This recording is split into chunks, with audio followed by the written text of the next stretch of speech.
এখন শুনবেন জাল দলিল। জাল দলিল শিল্পী মহেশ বয়াতি।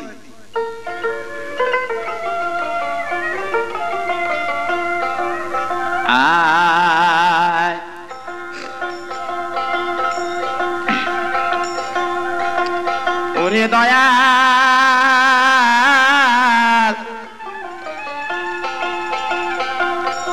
ওরে দয়াল, দয়াল রে আমার দয়াল রে।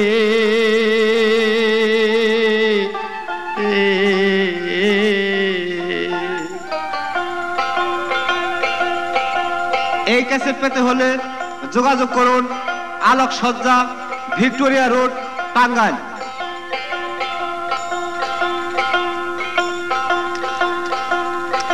আছে আছেন যত দেশ বিদেশি,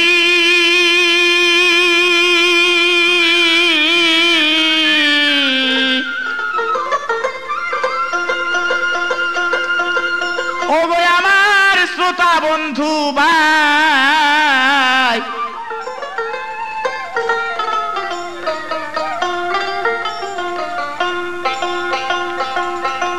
আমি দুই চার কথা সবার কাছে বিনতি জানাই।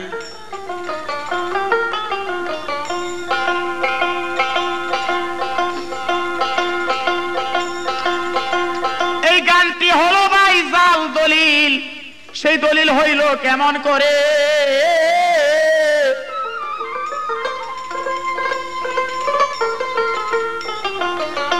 ওগো দেশবাসীর কাছে আমি বলবো ধীরে ধীরে,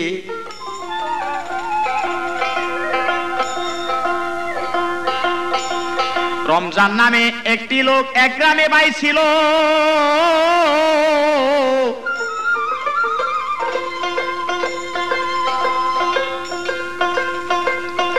আবার সেই গ্রামেতে কলিমুদ্দিন নামে এক প্রতাপশালী মাতাব্বর ছিল।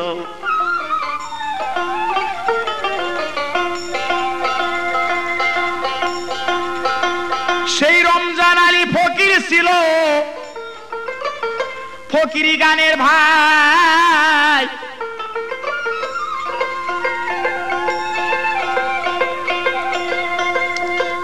ওরে গায়ক বলে সম্মান করত দেশবাসী সবাই।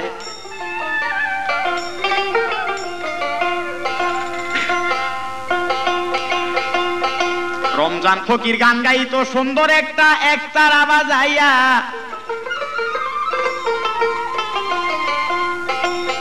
ওরে গাইতে গাইতে দিনে দিনে বড় একটা গায়ক গেলেন হইয়া।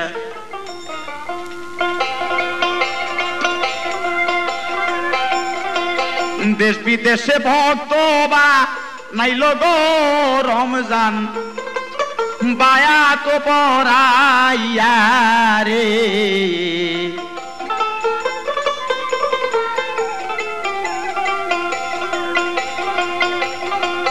বিদেশেতে গান বাজনা করে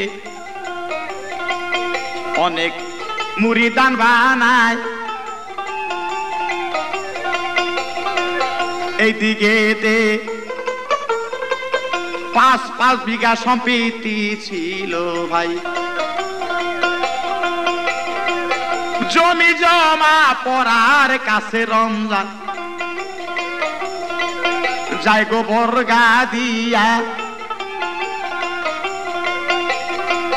বছর শেষে বর্গা তারে গো তাহায় চাকি সুদাই বুঝাইয়া রে।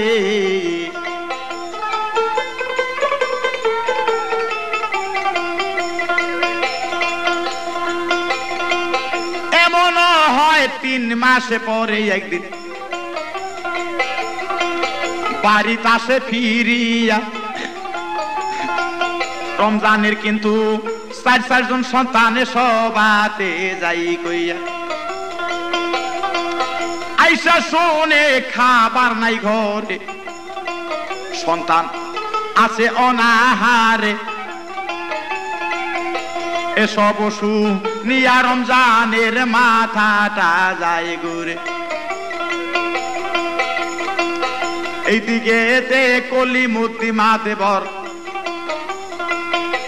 রয়েছেন বসিয়া, রমজান ফকির দেখা করে গো গ্রামের সবার বাড়ি যাইয়া রে।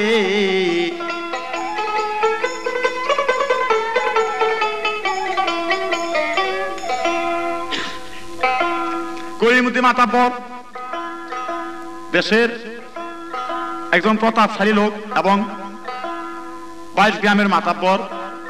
তাই রমজান ফকিরের একরকম ভালো জমি জমা আছে, নিজে হাল চাষ করে না, পড়ার কাছে বরকাতে রাখে একটা গরিব লোকের কাছে। তার যেমন হাল গরু নাই, ওই কিনা হাল দিয়ে সে খেতে লাঙ্গল দেয়। এমন হয় যা কিছু ফসল ফলে অর্ধেক বরকাদার এনে অর্ধেক রমজান ফকিরকে দিলে তাতে 6 মাস যদি ঘরের ধানের ভাত খায়, কিন্তু আর 6 মাস খাবার থাকে না। তখনকার আমলে এরকম ছিল যে গান বাজনা করে কোনো পয়সা পাতি রুজি করা যাইতো না। ভালো গাইতে পারলে তখনকার আমলে আমাদের মুসলমানেরাও ধুতি কাপড় পিনত, ভালো গাইতে পারলে ধুতি এবং শাল পুরস্কার হিসাবে তাকে দিত, পয়সা পাতি কোনো চল ছিল না। তাই যখনই রমজান বাড়িতে আসতো শুনতো ঘরে খাইবার জন্য কিছুই নেই। রমজানের মা আছে, সে বলতো রমজান তুই তো গান গেয়ে বেড়াস, কিন্তু আমাদের কোল খাওয়ার জন্য ঘরে কিছুই নেই। তাই চিন্তা করতেছে এই জন্য আমি বাড়িতে আসি না, আইসে শুনি খাইবার নাই। যাই, কলিমুদ্দি মাদ্রাসার সাথে ছোট্ট বয়সে আমার খুব ভাব ছিল, এখন তো সে প্রতাপশালী লোক, হের কাছে আমরা যে কিছু পয়সা পাতি পাই। এদিকে ঈদের দিন আসতেছে, সুসন্তানের সঙ্গে কাপড় চোপড় নেই। হাজার খানিক টাকা পাইলে সুসন্তানের কাপড় চোপড় বানিয়ে দেয়, কিছু ধান চাউলের ব্যবস্থা করে দিয়ে আমি বিদেশে ফিরবো।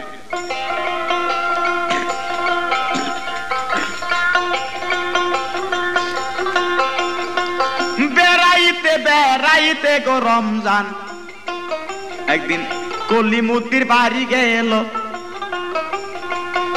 কলিমুদ্দিন রমজানকে দেখা বড় খুশি যেই হইল, যত্ন করে পোষতে দিল মাকড়। ফকির ভাই কইয়া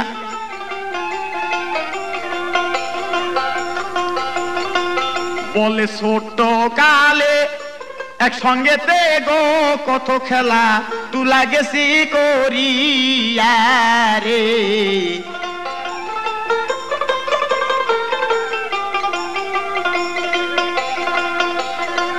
সে কথা কি পরে না মনে ভাই, তুমি বড় গায়ক গেছ হইয়া, তুমি মরেও গেলে আমার গ্রামের নামটা গো যাবে রইয়া। ফিল্ডে যখন নাম সমিয়া রে, নাম তুমি আরো ভালো করিয়া রে।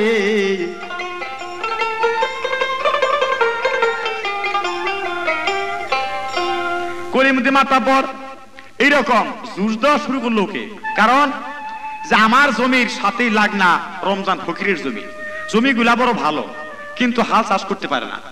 তাই রমজান ফকির একটু অভাবে ফালিয়ে দিতে পারলে হয়তো জমি বিক্রি করতে বাধ্য হবে। বললো ভাই, গানে যখন নামছ মানুষের শিষ্য হইও না, ওস্তাদ হইও। মানুষের যখন তোমার পা উঠবে তুমি মানুষের পা উঠিব না। বললো ভাই, ইচ্ছা তো আমার তেমনই ছিল, কিন্তু অর্থের প্রয়োজন, আমার তো অর্থ নেই। 6 মাস ঘরে খাইলে 6 মাস কিনা খাইতে হয়। বললো আরে মিয়া তুমি চিন্তা করো না, দরকার হলে 1000 টাকা আমি তোমার চালাই দেবো, তুমি গান বাজনা করিয়া 2-4 বছর পরে আমাকে দিও। মাতবর ভাই বড় ভালো কথাটা আমাকে শুনাইলেন, তো আমি 1000 টাকার জন্য আপনার কাছে চাইছিলাম, পরে আমি গান বাজনা করে আপনার ওই টাকাটা আমি শোধ করতাম আর কি। বলো তা আমি ইতস্ততা করতেছো কেন, খুইলা কও তা কত টাকার দরকার? না মাত্র 1000 টাকা হইলে চলতো আর কি। যে আমি 1000 টাকা না, তুমি 2000 টাকা লইয়া যাও।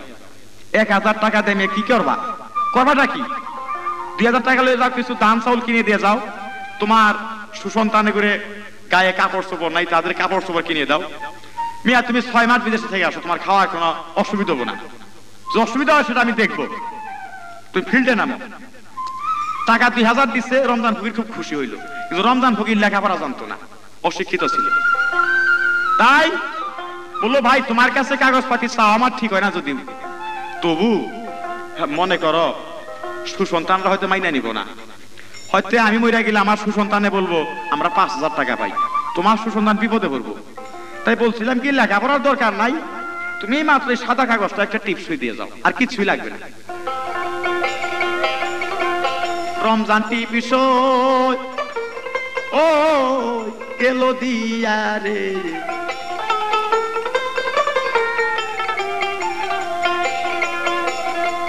সাদা কাগজে টিপিসই দিয়া ভাই টাকা গেল লইয়া, ওই রকমে মধ্যে মধ্যে আরো টাকা গো গেছে নিয়া। এইদিকে কলিমুদ্দি মাদেবর কি কাজ করিল, নকল রমজান ফকির বা হানাইয়া গো 5-5টা দলিল করিল রে।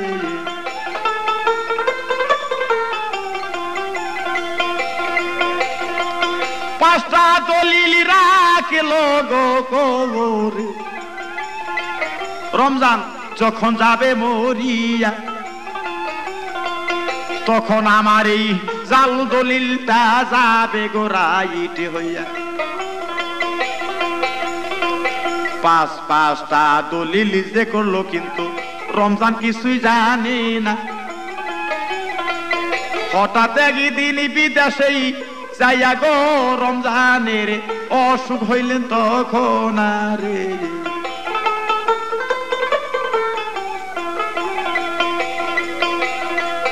কলেরা রোগ লাইগা গো গেল রমজানের রোগায়। রমজান ভাবে এই দেশেতে বিদেশে থাকা যায়, সকাল বেলায় খাওয়া দাওয়া করে দেশেতে ফিরিল, সারাদিন হাইটা রমজান বাড়িতেই আসিল। আসার সময় রাস্তার মধ্যে গো 3-4 বাড়ি দাস্ত হইল রে।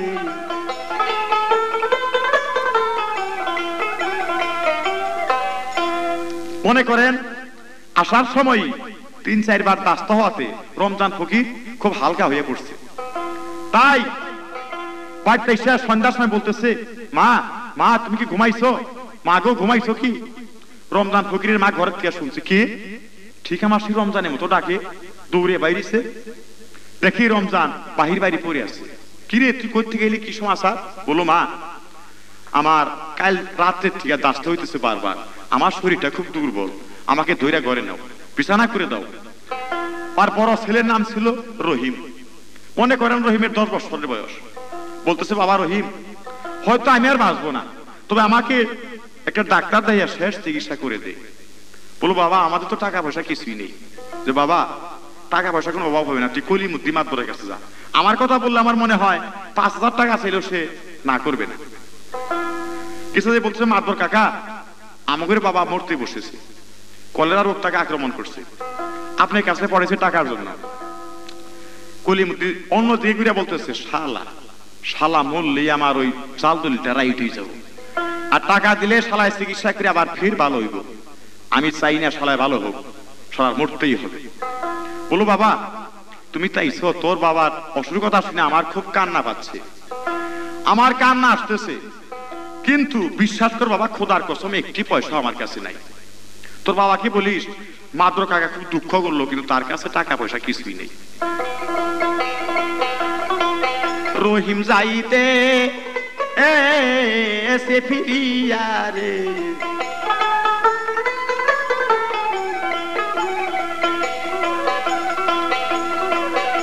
বাহির বাড়ি যাইয়া রে রহিম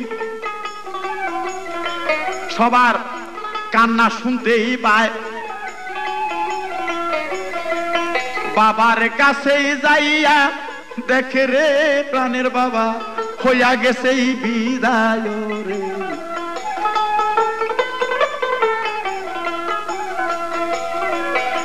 শেষ নিঃশ্বাস ত্যাগ করে রমজান কেসে সবাইকেই সারি একে একে 4 জনে মরলো ওই রমজানের বাড়ি শুধু ববে রহিম আর রে রহিমের দাদি রইল বাসিয়া রে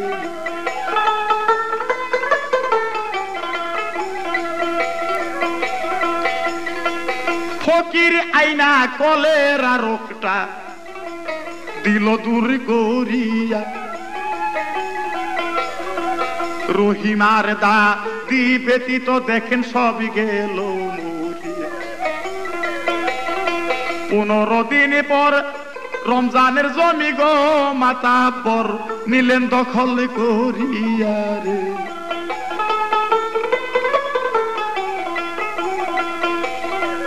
রমজানের মায়ে পাইল রে সংবাদ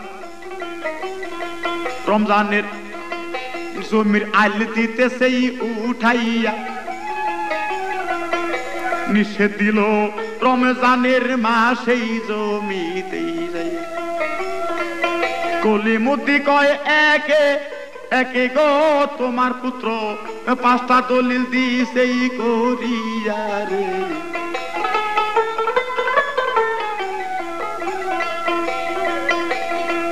রমজানের মা গ্রামে সবাকে দরবারও ডাকিল দরবারেতে কলিমুদ্দি 5টা দলিল দেখাইল দলিল দেই যার যার মতরে দরবারে হইতে উঠেই গেল রে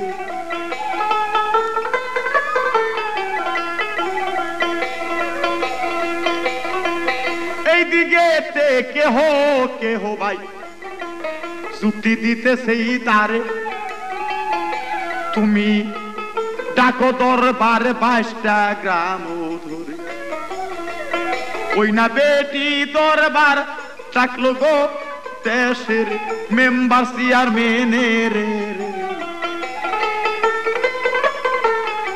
এই ক্যাসেটের জন্য যোগাযোগ করুন আলোক সজ্জা ভিক্টোরিয়া রোড টাঙ্গাইল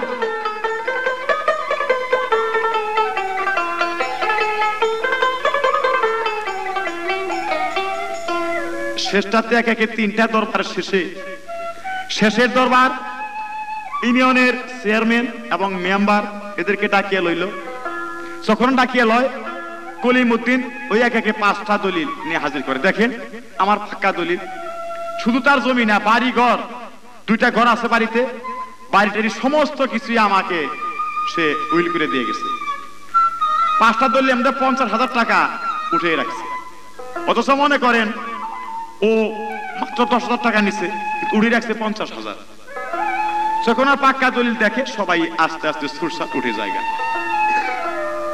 তখন কলিমুদ্দি বলতেছে যে আমার বিরুদ্ধে বারবার যখন এই বেটি দরবার ডাকতেছে আমার বাড়িতে কিন্তু এই বেটিকে থাকতে দেব না কাইলে আমি রমজানের বিটায় হাল বাজাবো ওই গাছ আমি বিক্রি করে ওখানে আমি বাগুন টাল বসাবো তাই রমজানের মা রমজানের ওই নাবুস সন্তান রহিম যার যার হয়ে কাঁদতেছে তাহলে আমরা কোথায় যাবো এখন মাতা পড়া বলতেছে দেখেন আপনার অনেক মালামাল আল্লাহ পাক দিছে অনেক টাকা পয়সা আছে যে পর্যন্ত ছেলেটা বালক না হয় ততদিন পর্যন্ত এই রমজানের রান্নাঘরটা আছে এই রান্নাঘরটায় মনে করেন এই রহিম এবং রহিমের দাদি কিছুদিন এখানে ভিক্ষা করে খাইয়া পাচ্ছে যখন বালক হবে তখন ওরা নিজের পায়ে দাঁড়িয়ে এখান থেকে আপনার বিটা ছেড়ে দিবে পরে তিনি গাছগুলো বিক্রি করে কলিমুদ্দি মাতবর রমজান ফকিরের 2টা ঘর ভাঙ্গা বাড়তে নিয়ে গেল গা ওখানে বাগুন টাল লাগাইল রান্নাঘরে শামুক দিয়া লাঙ্গল বাজাইল কপালে দুঃখ ও গেল হইয়া রে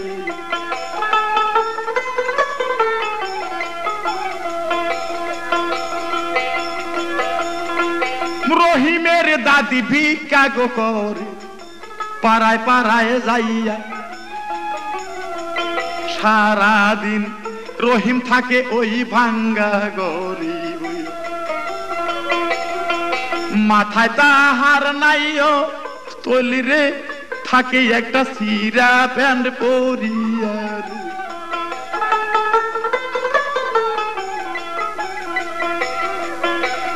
দেখলেও তুমি তো দেখো আমার আল্লাহ শাই কিবরিয়া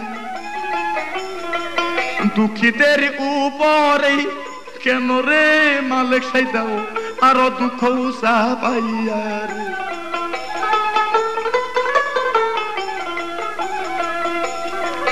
বাবার সেই এক তারাটা ঘরে রয়েছে পড়িয়া রহিম বলে সর্বনাশ করছে বাবা এই এক তারা বাজাইয়া এক তারা করে আমি হাতেই নিব রে আমি সেই মৃত বাবার নামে লইয়া রে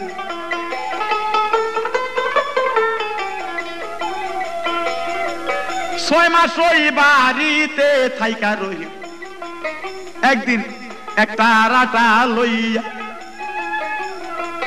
বাবার পিটা সালাম করে রে রহিম যায় দেশ সারিয়া রে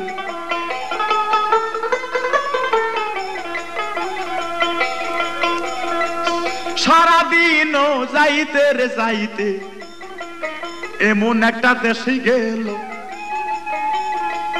গ্রামের পাশেই একটা বৃক্ষ তলায় রহিম বসিয়াই রহিল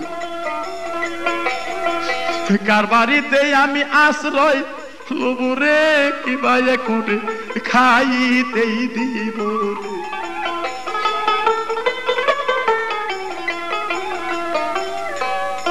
অচেনা বালক ছেলে বলতেছে সারাদিন আসলাম কিন্তু এখন কার বাড়িতে আমি আশ্রয় লব কেবা আমাকে সেটা খাইতে দিবে এই সময় দেখে একটা নোংরা কাপড় চোপড় একটা পাগল আসতেছে একটা টোপলা হাতে সদায় ওই গ্রামে যত পোলাপান আসতেছে পাগলাও আসতেছে ওই পাগলাও বইলা দৌড়িয়ে সবাই আসতেছে কাছে আসছে প্রত্যেকের হাতে মনে করে একটা করে মোয়া দিতেছে বলছে বাবারা তোমরা একবার যে নিবা দোসরাবার সে নিও না পাগলা সুসন্তান কিছুই নেই যা কিছু রুজি রোজগার করে সদাই পাতি কিনা ওই গ্রামের সমস্ত পোলাপানদের মধ্যে বিলিয়ে দেয় তাই পোলাপানেরা পাগলা হওয়া করে সবাই ওই পাগলকে ডাকে তখন বলতেছে বাবা সবাই তো মোয়া চাইলো বাবা তুমি তো চাইলে না তোমার হাতের একটা বড়ই সুন্দর তুমি এটা বিক্রি করবে যে না আমি বিক্রি করবো না কেন নিয়ে আইছো যে আমার বাবা এটা বাজায় গান গাইতো আমার বাবা আমাদের শৈশবীতি যা কিছু ছিল এই একটার বাজায় গান গেয়ে সব শেষ করে দিয়ে গেছে এক মাথা পরে গেছে দুল্লি করে দিয়ে গেছে আমি সে বাবার বিড়াই ছিলাম মাথা পর মধ্যে মধ্যে এসে আমাকে চোখ রাঙ্গাইয়া খুব রাগ বাগ দেখায় হয়তো মাথা পর আমাকে কোনোদিন মেরেও ফেলতে পারে তাই আমি দেশ থেকে চলে এসেছি আমার দাদি বর্তমানে ভিক্ষা করে খায় আমি গান শিখবো আমার বাবা রমজান ফকির বড় গায়ক ছিল দেশ বিদেশে গান গাহিয়া সেই শেষ হইয়াই আমি সেই বাবার এক তারা লইয়া রে ওস্তাদের কাছে গান বাজনাই শিখিব রে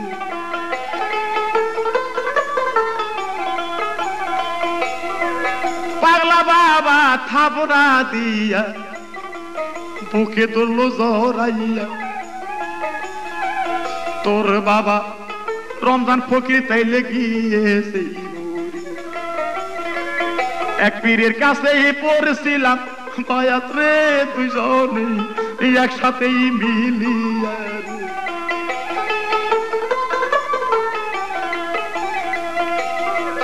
তোর বাবা জনম ভরা এই দেশেই থাকিত হাজার হাজার মুরিদানে বাবা এই দেশেই আসে গো তোর বাড়ি ঘর করার জন্য রে বাবা আমি টাকা দিব উঠাইয়া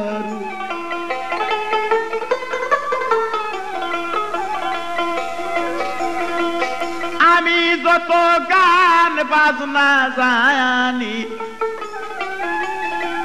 বাবা সব দিব শিখাইয়া দেশ বিদেশে ঘুরা বেড়াবি তুই এই এক তারা লইয়া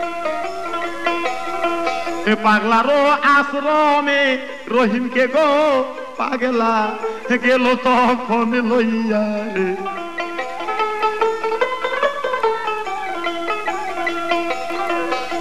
পাশো রাখিয়া গো তারে গান বাজনা শিখাইল।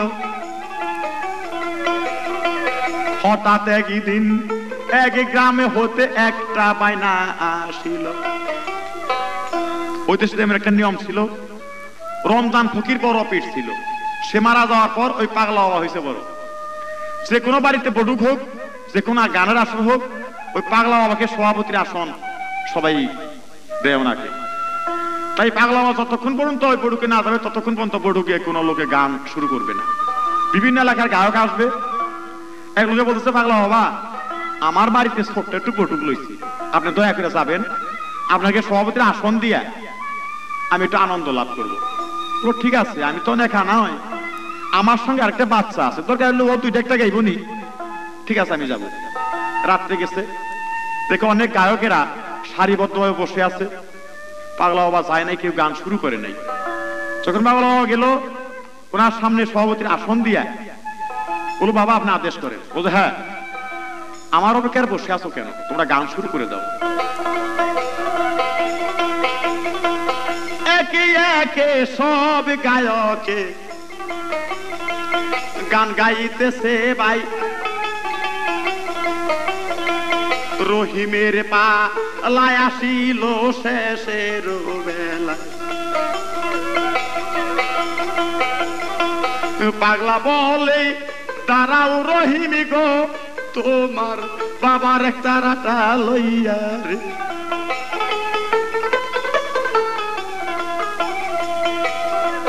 তুমি আমার গুরু ভাইয়ের পুত্র, আমি চেষ্টা দিব করে। পাগলার পায়ে সালাম দিয়া রহিম গান দিল শুরু করে। দুইটা গানের পরে রহিম রে দাঁড়াইয়া কানতেছে যারে যারে রে।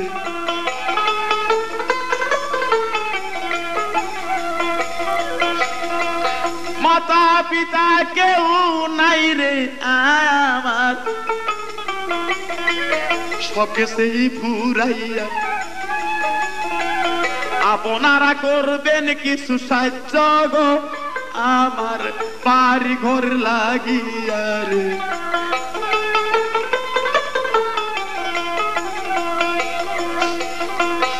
একদাবার গাইলে গানে দেখে সবাই কাঁদতে লাগিল।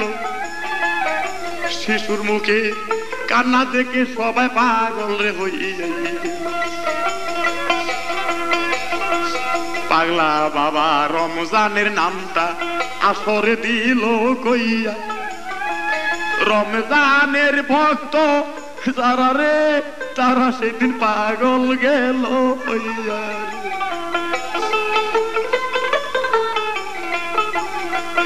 দুঃখের জ্বালা সবাই জানে না।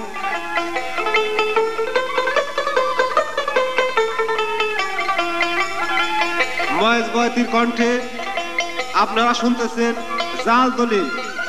জাল দলিল এই ক্যাসেট পেতে হলে যোগাযোগ করুন আলোক সজ্জা, ভিক্টোরিয়া রোড, টাঙ্গাইল। সবার কাছেই দিল গো পায়া গেলা,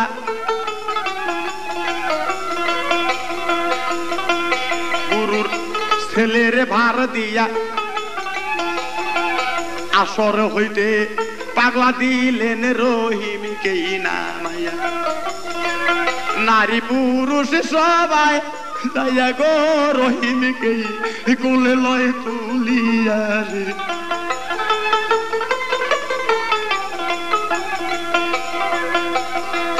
নারীরা কত পুত্রের মতো কোলে লয় তুলিয়া।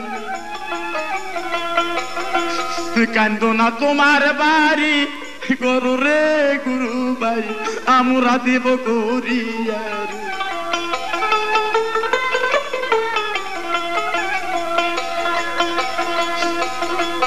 কেহ 500 কেহ গো 700, যার যাহা সাধ্য আছে সবাই দিতেছে টাকা, দেখেন পাগলা বাবার কাছে। দিনের বেলায় কালে কিষণ করে রহিমের লাগিয়া, 3 দিনের ভিতরে 30,000 গো টাকা দিলেন সবাই মিলিয়া রে।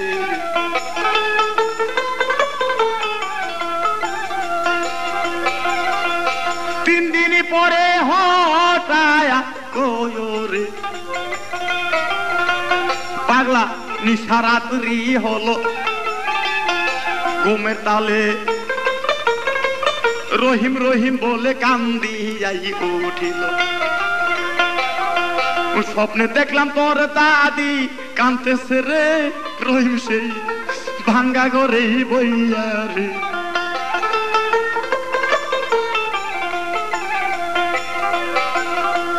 ভিক্ষা করে খায় তোর দাদি রে, থাকে সেই ভাঙ্গা ঘরে যাইয়া, সারা রাত্রি কান্দে রহিম রে তোর দাদি তোমারও লাগিয়া রে।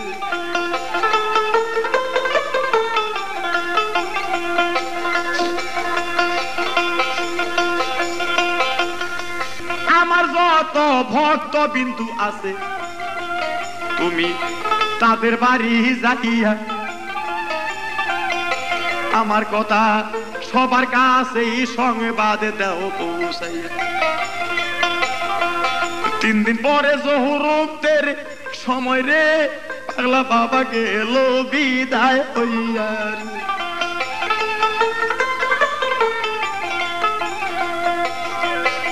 কান্দা কান্দা বলতেছে রহিম আমার আল্লাহ সাইকি বিরিয়া, আমি যাহার দয়ায় মানুষ হইতাম রে তুমি তারে গেলা লইয়া রে।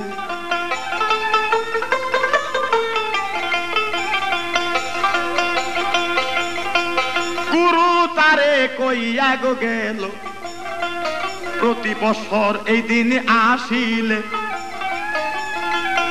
আমার কাছে আইসা তোরা রে কবর জিয়ারত করে।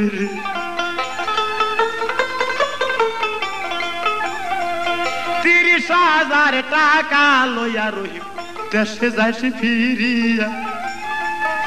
ছোট একটু বাড়ি করিস বাবা এই না রে টাকা রে। গান শিখাইয়া দিলাম বাবা রে তুই চলতে পারবি গান বাজনা করিয়া রে।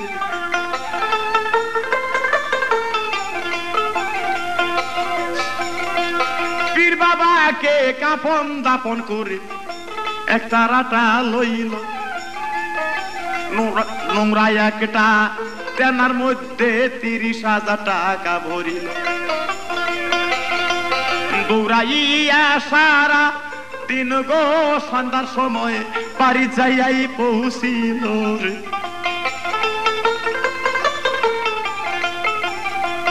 দাদি দাদি বলে রে ডাকে বাহির বাড়ি যাইয়া,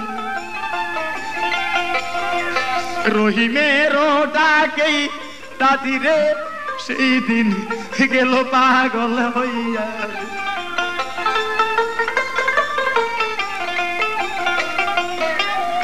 যখন দাদি বলে ডাক দিছে, দাদি ঘুমের ঘরে যদিও ছিল কিন্তু ডাকের আওয়াজটা কানে যে চিৎকার করে উঠলো, রহিম তুই ফিরে আইছস, আমার ছেলে এবং তোর 2-3টা ভাই বোন তোর মা সবাই ছেড়ে গেছে, তুই আমাকে শেষ বেলায় ত্যাগ করে গেছস। বলো দাদি আমি নিজের পায়ে দাঁড়ানোর জন্য গিয়েছিলাম, এক পাগলা বাবার সন্ধানই পাইছিলাম কিন্তু সে বাবা আমাকে ছেড়ে চলে গেছে। তার দয়ায় আমি 30,000 টাকা রুজি রোজগার করছি, কিন্তু এত টাকা কামাই হয় কিন্তু বাবা রুজি রোজগার করতে পারে নাই কেন? বলবা দাদা তখন টাকা পয়সা চলছিল না,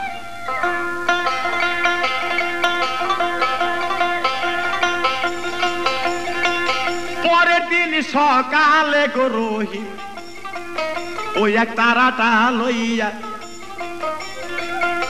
বেড়াইতে আসে সরাই তারে জমিরি পাশে দিয়া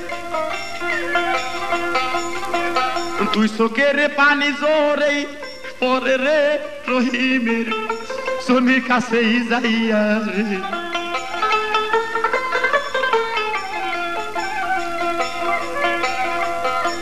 একদিন জমি তুই আমার ছিলি রে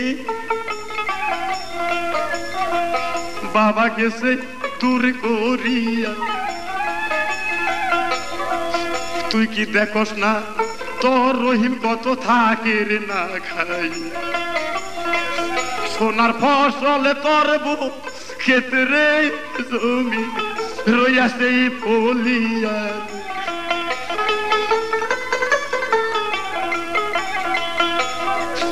একদিন যেন তোর পা আবার ফিরে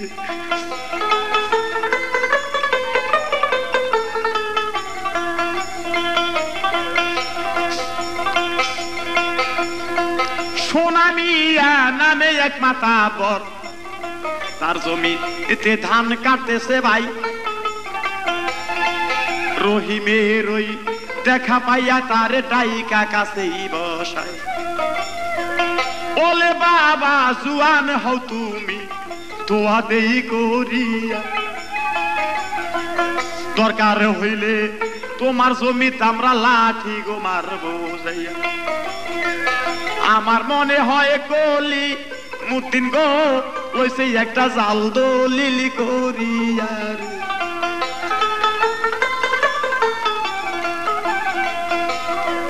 সোনামিয়া কয়ে কলি মুতির কাছে একটা ঘটক দাও পঠাইয়া আপসে জমি সে দিবে কিনা সারিয়া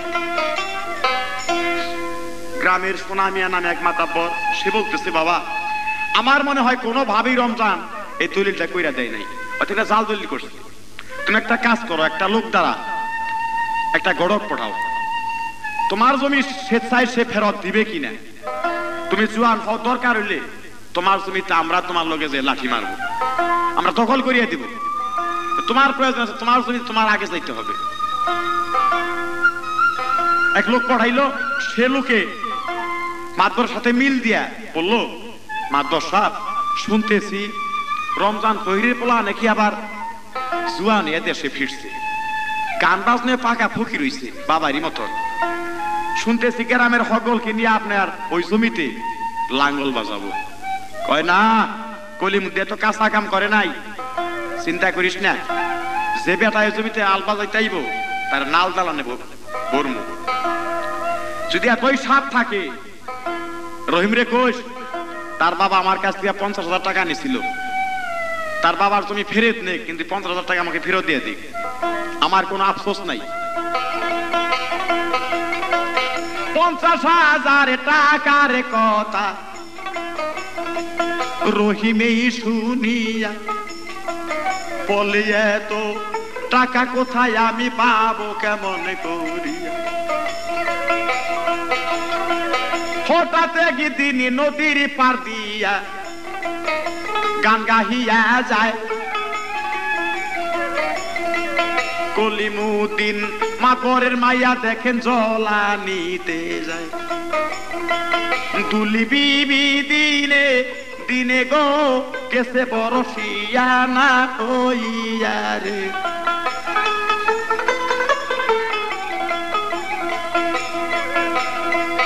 কলসি বুড়াইয়া গো তুলি আছে দাঁড়াইয়া এত সুন্দর গানকে গায়ে এক তারা বাজাইয়া এই তো বুঝি রহিম ফকির গো দেশে আইসা সেই ফিরিয়া রে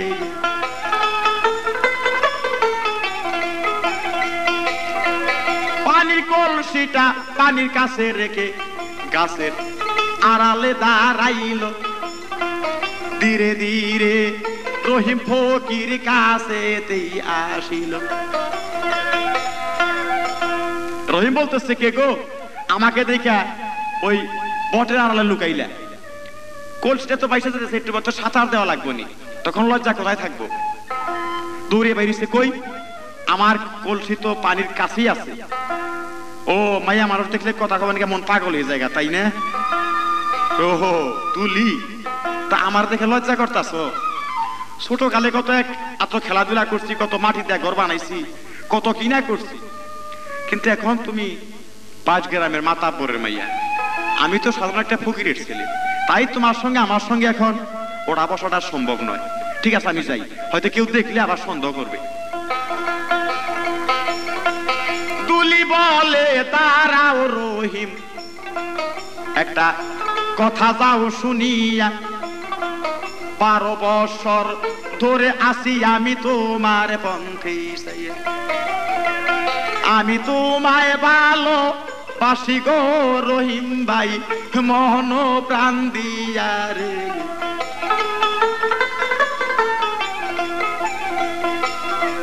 সত্য করে বলো রহিম ভাই, আমাকে বধূ করে কোনদিন কি নিবে না তুমি তোমার ওই ভাঙ্গা ঘরে?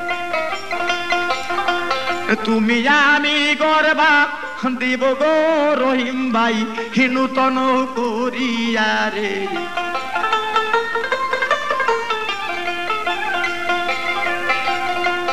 রহিম বলে সর্বনাশা, কথা কইও না মোরে, তোমার মতো মাইয়া সাজবে না আমার ওই ভাঙ্গা ঘরে। দুবেলা তো তুমি একটু ভাত গো তুলি দিতে পারবো না তোরে রে।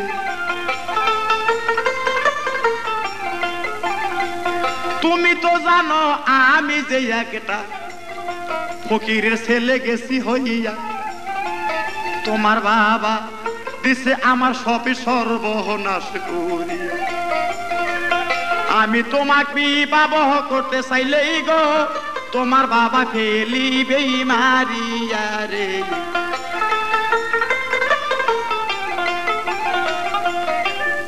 বলতেছে দেখো দুলি, তুমি যে আশায় বসে আছো সে আশায় ছাই, কারণ আমি একটা ফকির মানুষের ছেলে, আমি সাধারণ একটা ভাঙ্গা ঘরে বসত করি, ঘরের ছাউনি নেই, বেড়া নেই, সেখানে তোমার মতো একটা সুন্দরী দেহ কোমলঙ্গ সেই ভাঙ্গা ঘরে মানানসই খাইবে না।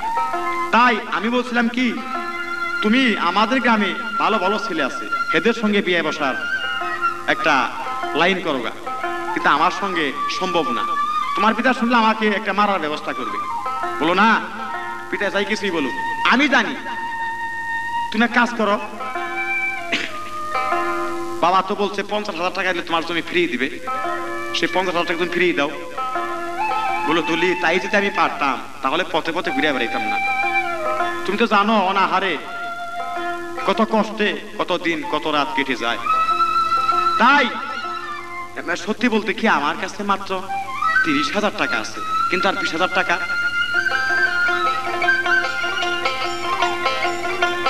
দুলি বলে সত্য কথা ভাই, আমারে দিলা কইয়া 20,000 টাকা আমি আইনা দিব বাবার সিন্ধুকি ভাঙ্গিয়া।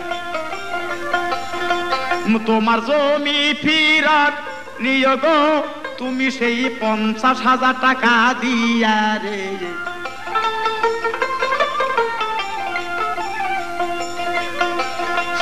কথা শুনে রহিমি ফকির অবাগে হইয়াই গেল। তুলি বিবি আরেকটা তারে সযুক্তি দিল, দরকার হলে তুমি মামলা করবে আদালতেই যাইয়া, বাবার বিরুদ্ধে আমি সাক্ষী দিব কাঠ গড়ায় দাঁড়াইয়া। তবু তুমি আর আমি আজি গো জগতেই নবগর বান্দিয়া রে।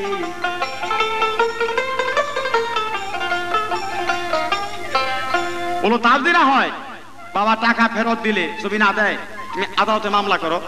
মামলা করো কিন্তু সাক্ষী কোথায়? আপনার সাক্ষী নাই, শুধু আছে দলিল, বাবা দলিল করে দিয়ে গেছে না, সাক্ষী আমি আছি। দরকার হলে আমি আদালতের কাঠগড়ায় দাঁড়িয়ে বাবার বিরুদ্ধে সাক্ষী দেব। তুমি সাক্ষী দেবে? তুমি কি জানো? আমি সমস্ত কিছু জানি। যখন তোমার বাবা আমার বাড়িতে আসা যাওয়া করতো তখন আমি বেশ ভালো বুঝি। মনে করো তোমার বাবা 5 তারিখে হয়তো 10,000 টাকা নিছে। আমার বাবা ওই 2টা কামলা, আমাদের বর্ষকালী কামলা সাক্ষী রেখে 50,000 টাকা কাগজ উঠাইয়া 5টা দলিল করছে। আমাদের মাঝো ও ননি জানে রে,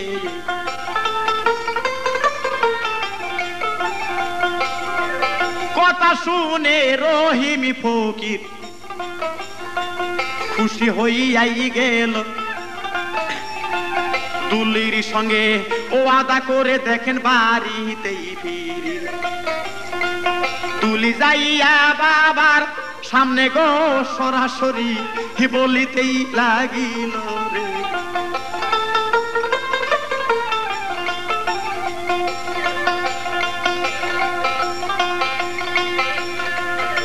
এই ক্যাসেটটির জন্য যোগাযোগ করুন আলোকসজ্জা, ভিক্টোরিয়া রোড, টাঙ্গাইল।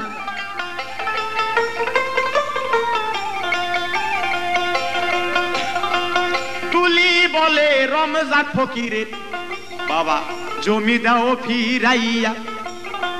রহিমি কত হনাহারে বেড়ায় কত গোদেশি ঘুরিয়া। এতিমিকে ঠগা খাইলে গো বাবা তুমি ঠগে বা আখেরেই যাইয়া রে।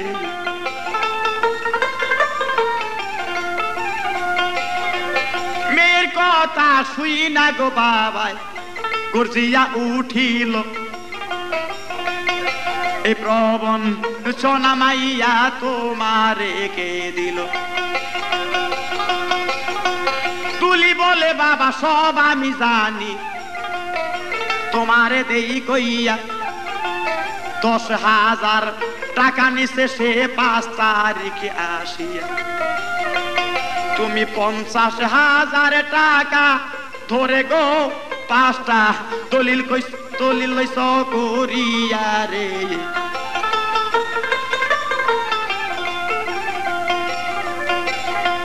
থাকবে না তোমার বাহাদুরি, তোমায় দিলাম জানাইয়া। আদালতে রহিম ফকির কেসে দায়ের দিবে করিয়া। মাতবর বলে কেসে দায়ের করলে সাক্ষী পাবে কোথায়? আমার বিরুদ্ধে কেউ তো সাক্ষী দিবে না, তাই বলে আমি বাবা সাক্ষী দিব গো আদালতের কাঠগড়ায় দাঁড়াইয়া রে।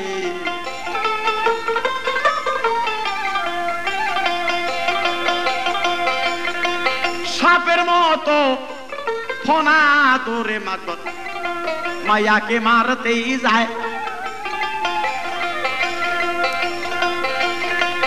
ডাক শুনিয়া দৌড়াইয়া আসলো গো মাইয়ার মা। মাইয়ার মায়ে ঘটনা শুনে স্বামীকে কয়ে ডাকিয়া 10,000 টাকা নিচে রমজানে 5 বারেই আসিয়া। তুমি 50,000 টাকা রাখছ গো স্বামী দলিলেই উঠাইয়া রে।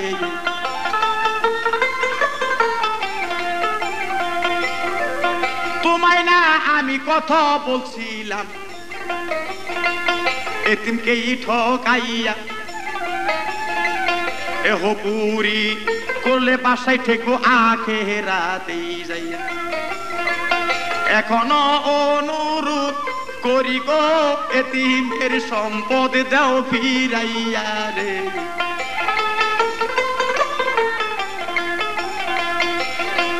মাতবর বলে মাইয়া তারা কই আমি ঘরে তালা দিয়া। রাত নিশীতে কলিমুতি আর মাইয়া পায় না খুঁজিয়া। সকাল বেলায় খবর আসলো গো তুলি বিবি রইছে রহিম ফকিরের ঘরে যাইয়া রে।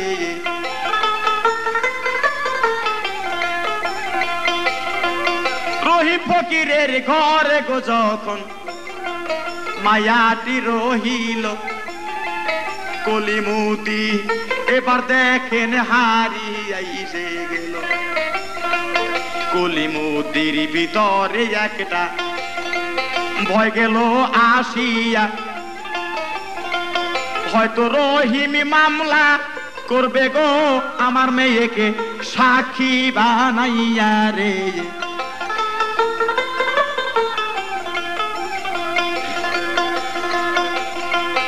আমার মেয়ে যদি সাক্ষী দিবে আদালতেই দাঁড়াইয়া,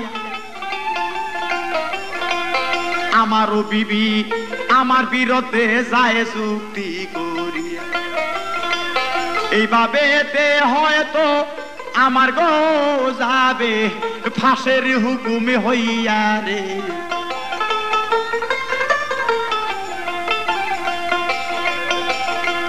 মাতবর তাহার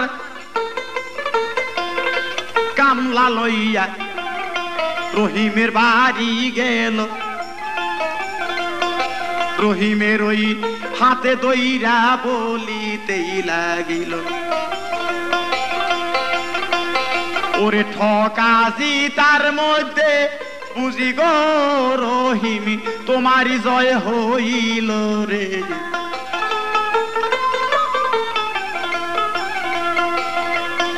আমার বিরুদ্ধে কইরো না মামলা, তোমারে দেই কইয়া,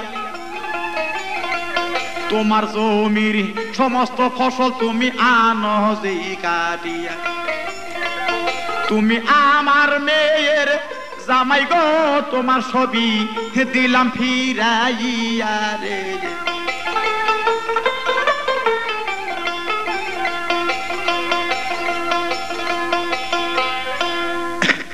চিন্তা করলো, কারণ রহিম ফকিরের সাথে আমি এখন পারতেছি না। তার কারণ আমার মেয়ে রাতে পালাইয়া রহিম ফকির ঘরে গেছে গা। এখন যদি রহিম ফকির আদালত করে, মামলা দায়ের করে, আমার মেয়ে যদি ওই আদালতের কাঠগড়াতে সাক্ষী দেয়, হয়তো আমার ফাঁসির হুকুম হয়ে যাবে, আর তা না হলে 20 বছরের জেল হয়ে যাবে। আমার বাঁচার আর উপায় নাই। আর আমার সমস্ত চক্রান্ত, আমার সমস্ত জাল জুয়াচুরি এই দেশে ছড়াইয়া পড়বে। তাই আমি আপস মীমাংসায় এই রহিমকে নিয়ে হাত করতে পারি। তোরই গেছে সকালে বলতেছে, রহিম আমি যা ভুল করা করে ফেলছি, তুমি আমাকে ক্ষমা করে দাও, আজ থেকে তুমি আমার মেয়ের জামাই। তা আমি চাই একটু তুমি আমার বিরুদ্ধে কোনো মামলা মকদ্দমা করো না। তোমার যা কিছু সয় সম্পত্তি আমি নিয়ে গেছি সমস্ত কিছু তোমাকে ফিরিয়ে দিলাম।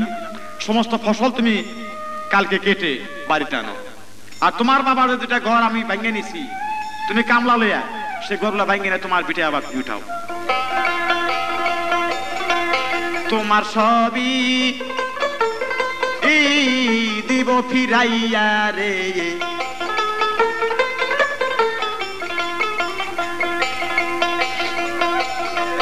কথা শুনে রহিম ফকির বড়ই খুশি হল।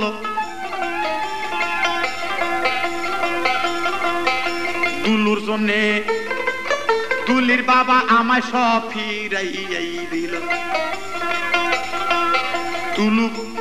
তুলি বিবি আর রহিম ফকির গো মাতবরকেই সালাম করিল রে।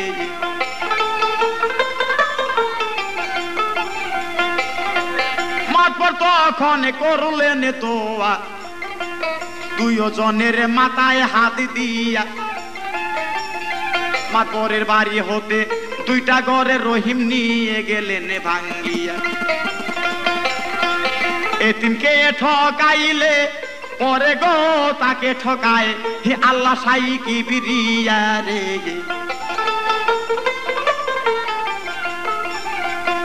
এইরকম এতিম ভাই গো সারা দেশেই তো আছে, কেউ কোনো দিন দুঃখ দিবে না এতিমের ওই মনে।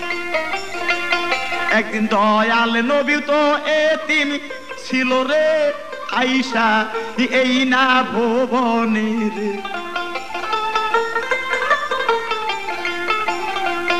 এতিমের মনে দুঃখ দিলে আল্লাহ তো দুঃখ পায়, তাহার জন্য আল্লাহ ব্যস্ত হারাম গো করিলে আমি বাউল ময়ে জালি গানটি দিলাম গাইয়া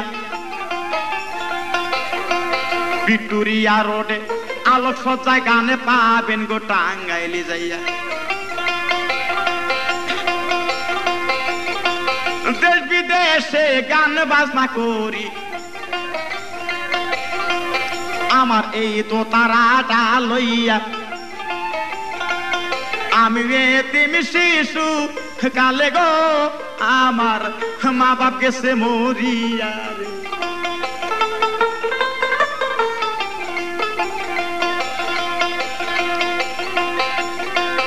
আমার সঙ্গে বাসিতে সহ সুকিতা করলেন ভাই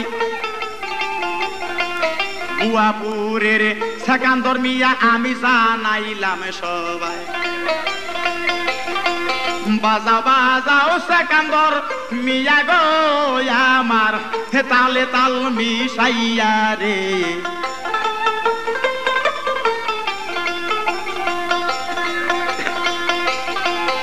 এমনে তুমি যদি গো কারুর বাড়ির নিকটেই থাকে পুত্রের মতো আদর যত্ন করবেন সবাই তাকে এতিমকে ভালোবাসিলে গো আল্লাহর ভালোবাসা যাবেন পাইয়া রে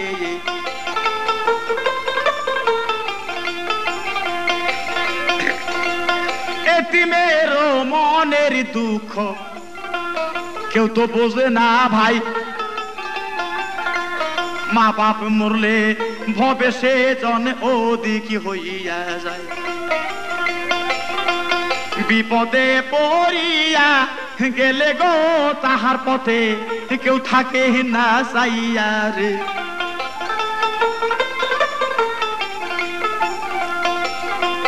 মা বাবা যাহার বাইসা গয়াছে পুত্র থাকে যদি বিদেশে যাইয়া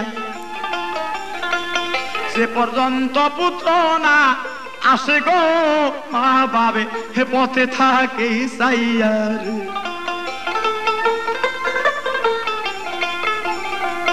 সাহার নাই মা বাবে ভবে তার তো কেহ নাই তাহার কে বাসাইয়া থাকবে রে দেখেন ভাবিয়া সবাই রে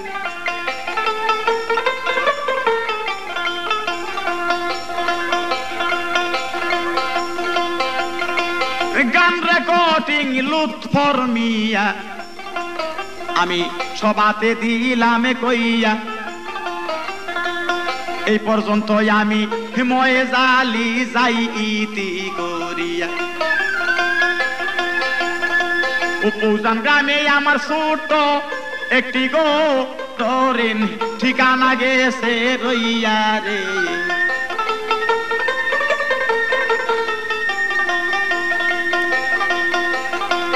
যদি কারুর দরকার পড়ে ভাই অদমের কাছেই যাইয়া আমার ঠিকানা পাইতে হলে যাবেন পৌঁছা নেই চলিয়া এখন আমি হব বিদায় গো সবার চরণ দুলি লইয়া রে